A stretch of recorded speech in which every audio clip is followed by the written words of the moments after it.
यशायाह 40 अध्याय पढ़ेंगे। सांत्वना का के वचन। तुम्हारा परमेश्वर यह कहता है, मेरी प्रजा को शांति दो, शांति। यरूशलेम से शांति की बातें कहो और उससे पुकार कर कहो कि तेरी कठिन सेवा पूरी हुई है, तेरे अधर्म का दंड अंगीकार किया गया है। यहोवा के हाथ से तू अपने सब पापों का दुना दंड पा चुका है। किसी की पुकार सुनाई देती है, जंगल में यहोवा का मार्ग सुधारो। हमारे परमेश्वर के लिए अराबा में एक राजमार्ग चौरस करो। हर एक तराई भर दी जाए और हर एक पहाड़ी गिरा दी जाए।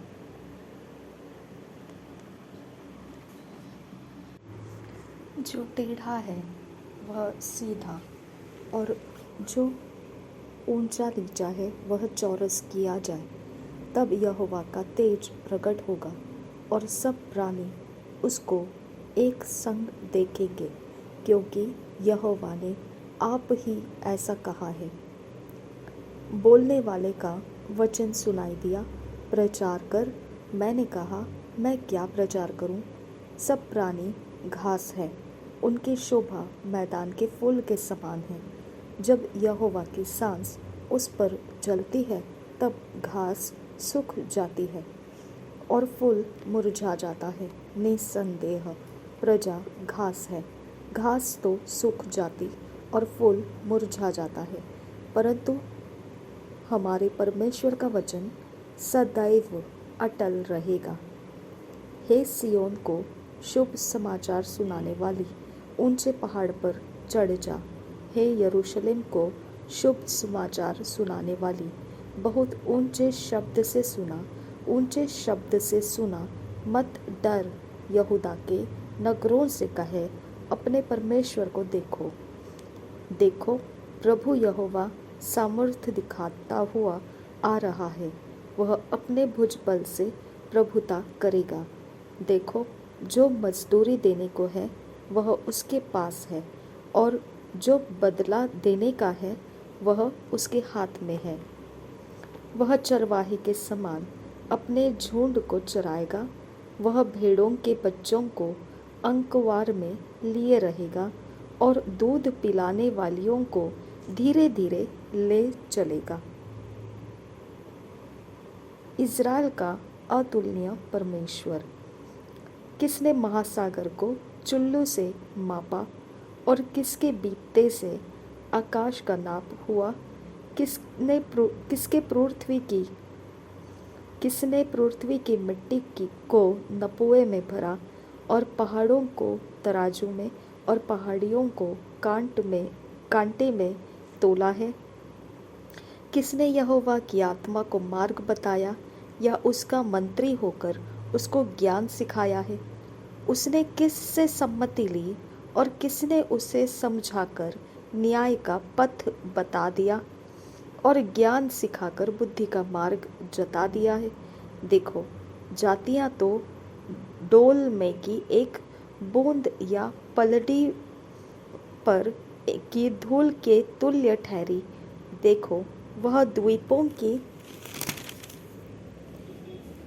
धूल के किनको सरीखे द्वीपों को धूल के किनको सरीखे उठाता है।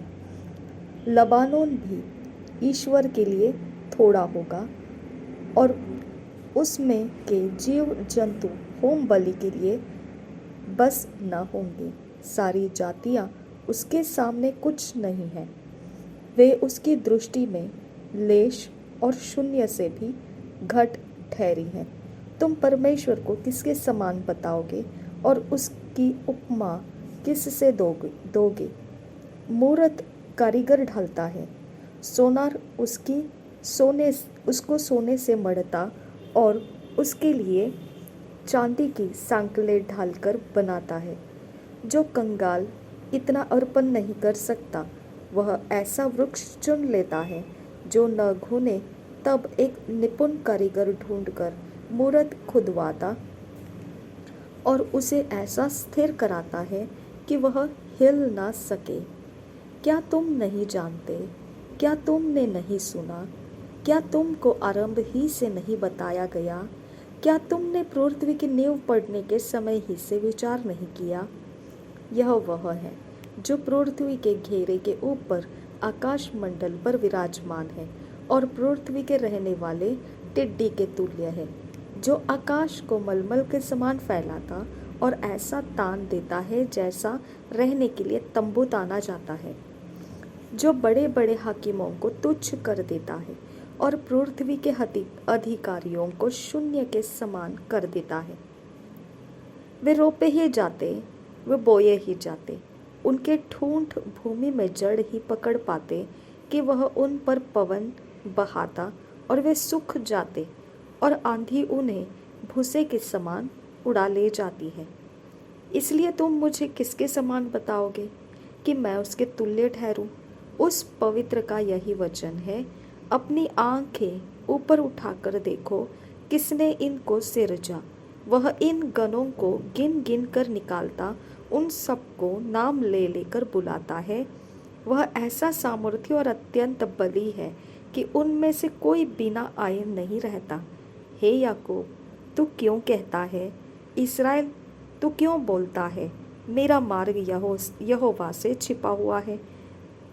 मेरा परमेश्वर मेरे न्याय की कुछ चिंता नहीं करता। क्या तुम नहीं जानते?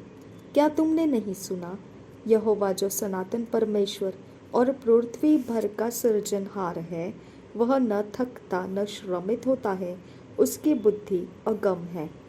वह थके हुओं को बल देता है और शक्तिहीन को बहुत सामर्थ्य देता है।